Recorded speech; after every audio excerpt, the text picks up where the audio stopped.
Parliament ನೆಲ್ಲ announce ಮಾಡಿದಾರೆ ಅವರು, ಮೋದಿ ಅವರು ಆಗೋದಿಲ್ಲ ಅಂತ. ಮತ್ತೆ ಜನರಲ್ ಯಾಕೆ ಸರ್ ಈ ತರ ಜನರಲ್ ಸುಮ್ಮನೆ ಯುದ್ಧ ಅಂದ ತಕ್ಷಣ ಏನೋ ಒಂದು ಗಲ್ಫ್ ಕಂಟ್ರೀಸ್ ಅಲ್ವಾ, ಅದಕ್ಕೆ ಏನೋ ಒಂದು ಇದು ಮಾಡ್ತಾರೆ. ಸರ್ ಒಂದು 20ರಿಂದ ಪೆಟ್ರೋಲ್ ಡೀಸೆಲ್ ಮೇಲೆ 20ರಿಂದ 25 ಆಗೋ ಚಾನ್ಸಸ್ ಇದೆ ಅಂತಾರೆ. ಚಾನ್ಸಸ್ಸೇ ಇಲ್ಲ. ಮತ್ತೆ ಇದೊಂದರ ಗಾಸಿಪ್ ಸರ್ ಇದು. ಬರೀ ಗಾಸಿಪ್ಗಳೇ. ಈ ಭಟ್ಗಳಲ್ಲಿ ಹಂಗೆ ಆಗೋದು, ಫುಲ್ ಕ್ಯೂ ಇಟ್ಬಿಟ್ಟಿದ್ದಾರೆ. ಹೌದ್ರಾ ಸರ್? ಆಗೋದಿಲ್ಲ. ಈ ತರ ಜನಗಳಿಗೆ ಏನ್ ಹೇಳ್ಬೋದು ಸರ್ ನೀವು? ಅಂದ್ರೆ ನಾಲೆಡ್ಜ್ ಚಾನ್ಸಸ್ ಆಗೋದಿಲ್ಲ, ಇನ್ಕ್ರೀಸ್ ಆಗೋ ಚಾನ್ಸಸ್ ಇಲ್ಲೇ ಇಲ್ಲ. ಇಲ್ವೇ ಇಲ್ಲ ಸರ್. ಸ್ಟಾಕ್ ಇದೆಯಾ ಸರ್? Petrol stock ಬೇಕಾದಷ್ಟಿದೆ.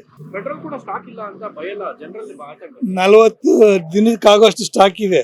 40 ದಿನ ಆಮೇಲೆ ಏನ್ ಸರ್? ಮತ್ತೆ ಬರ್ತಾ ಇದೆ ರಷ್ಯಾದಿಂದ ಬರ್ತಾ ಇದೆ. ಸರ್ ಆಕ್ಚುಲಿ ಎಲ್ಲಿಂದ ಸರ್ ನಾವು ಪೆಟ್ರೋಲ್ ಡೀಸೆಲ್ ಇಂಪೋರ್ಟ್ ಮಾಡೋದು? ರಷ್ಯಾಯಿಂದಾನೆ ಜಾಸ್ತಿ. 40% ರಷ್ಯಾದಿಂದ ಬರುತ್ತೆ.